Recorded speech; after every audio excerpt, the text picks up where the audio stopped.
AITAH for spending Christmas/New Year with my ex-in-laws because my family invited my ex over for Christmas? Posted by you/intrepid_cut337. Basically, we split after she came out as a lesbian at the start of 2025. We're both 42 now, and we were together for nearly 17 years. I wanted no contact with her, which I've been able to maintain relatively well. My family had a relationship with her, which I can't avoid. Their excuse is that she's been in their lives so long she's part of the family herself, but it hasn't affected me up until now. My ex and her own family always got along, and I had a great relationship with them myself, particularly her mom. When she came out, they all fell out, and they disowned her. They're from a Caribbean background, so there's an element of homophobia there. The original plan for Christmas and New Year was that I was going to spend the time at my folks'. It would have been nice after the year I've had. But at the start of December, my mom told me she spoke to my ex, and since she had no one to spend Christmas with, she invited her to have dinner with us. I wasn't happy with that at all, and my mom basically said she hates the thought of someone having no one at Christmas. So I said I don't think I want to go, and I'd rather spend Christmas on my own. She thought I was being dramatic. Not long after that, I received a Christmas card from my ex-in-laws, so I rang them and thanked them. It was lovely to catch up, and my ex-mother-in-law asked me what I'm doing for Christmas. I told her about my situation and said I don't think I'm going to my folks, and she invited me to spend Christmas with them and said I'm always welcome. I said why not, and I'd go and stay with them. I told my mom a few days before that I'm definitely not going, and she was gutted, saying I should reconsider. I went to my ex's family, and I had a great time. They made proper Caribbean food, curry goat, and I enjoyed their company. I enjoyed it so much that I stayed until New Year. I'm definitely going to stay in contact. I even reconnected with my ex-sister-in-law while I was there. I dare say there was a bit of flirtation, but I didn't act on it, although I still might. The year's young yet. She did give me her number and said we can go out anytime. When I got back home yesterday, my mom was angry with me. She said I ruined Christmas and that I was a bad person for spending time with people like my ex-in-laws. Apparently, loads of people in my family aren't happy with me too. Am I the jerk for spending time with my ex-in-laws over my own family because they invited my ex? Top/relevant comments. Commenter. You basically got each other's family in the divorce, LMFAO. Commenter 2. Your mom hates the idea of someone being alone for Christmas, so she invited your ex over, who she knew you went no contact with. And when you explained that would leave you being alone for Christmas, she doubled down on picking your ex over you. Going no contact with someone means they did real harm to you. Your mom put someone who hurt you deeply over you. Your mom said she would rather you be alone for Christmas, or suck it up buttercup, and be manipulated into being around someone who hurt you enough to go no contact. This is the core, not the ex-in-law's beliefs, effed up though they are. Your mom can kick rocks. She has no right to be pissy with you for not going along with her BS plan to emotionally manipulate you into being a doormat. Your ex-in-laws have growth work to do. I hope they are able to get beyond the seed of hate that was planted in them and move towards being the loving people they otherwise appear to be demonstrating themselves to be. Commenter 3. Big ol' everyone sucks here. Your mother sucks for not respecting your desire not to see your ex, despite the fact that she's trying to do something nice for someone who's been hard done by. You suck for choosing to reward homophobia, generally, but also specifically, because if your ex's family weren't homophobes, you'd never have ended up in this situation. So you're rewarding not only homophobia in general, but their specific treatment of their daughter. Kinda tempted to say you might even be a bit of a jerk for wanting no contact with someone who was in your life for 17 years and who you haven't mentioned doing you any mischief, someone who just found out/faced a truth about herself.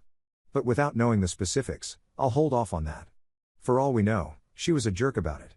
And lastly, your ex's family suck because they're homophobes who disown their own child for being gay. Ops response. You shouldn't just assume things about people then. Some of the things I found out wrecked me. That she was never truly attracted to me, loved me but wasn't in love with me, had to think of women just to get off, and only chose me because I was nice and not abusive like her exes. And just assumed we'd be friends. I certainly wasn't about to give her one more day of my time, pretend like nothing happened. I went to some of the only people in the world who actually love me and give a crap about what I went through. So no, I'm not about to keep someone in my life who essentially conned me and stole 17 years of it. Commenter 3.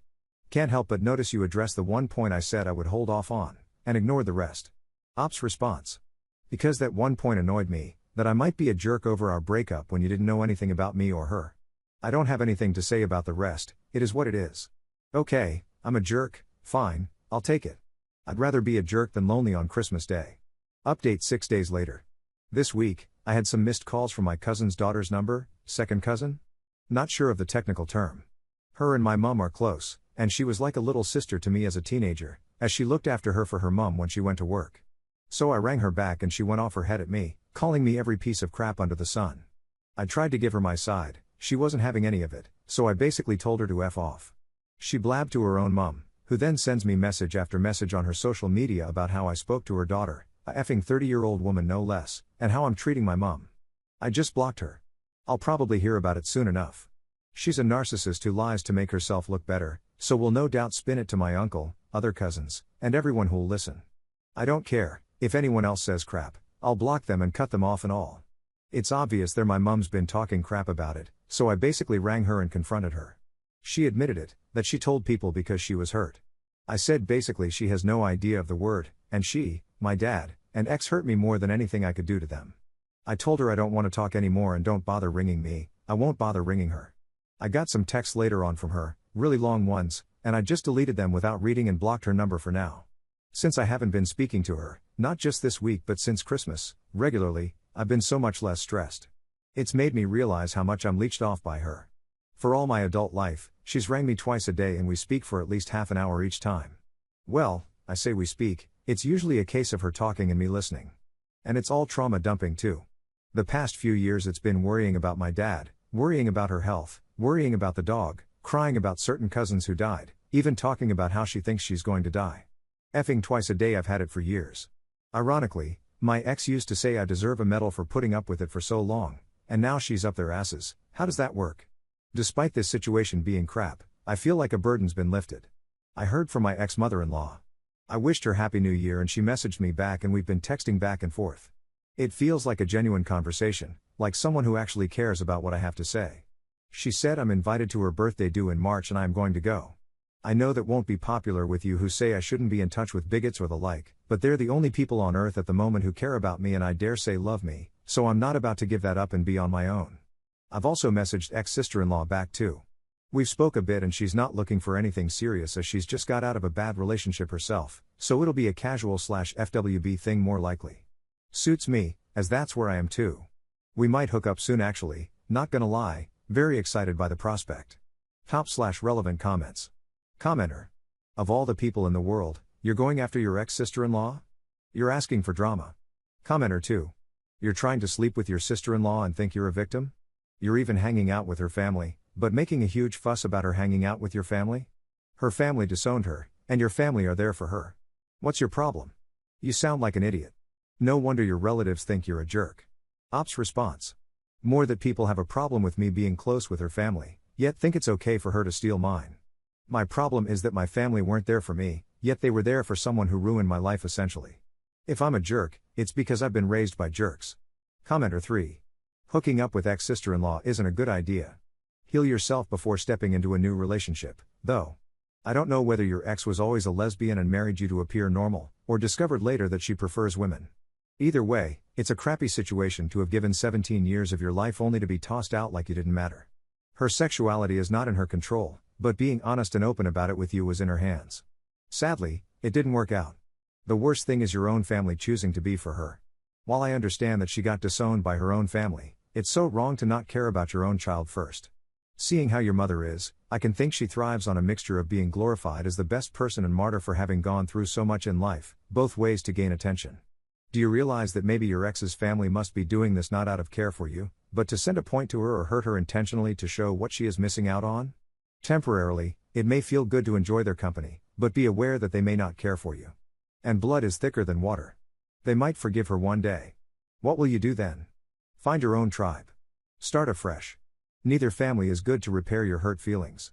Find new hobbies. Get a pet. If you're not allergic, seriously consider getting a pet. They give so much unconditional love in return for the love and care that you provide. You're capable of love. You proved it for the past 17 years. Trust me, getting a pet will be worth it. May this new year bring you a lot of healing and happiness. Everyone sucks here, for wanting to date ex-sister-in-law out of spite. Ops response. I hate how people talk about her honesty. So many people have said that to me in the past year, and every time, I just want to scream. I'd have preferred the honesty maybe 5, 10, or even 17 years ago.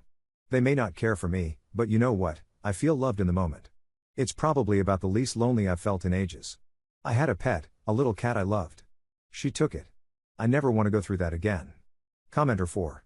You wrote a post that tries to imply your ex was evil, But didn't mention your ex stole your cat? Ops response. I do not want to talk about it, really. Too painful.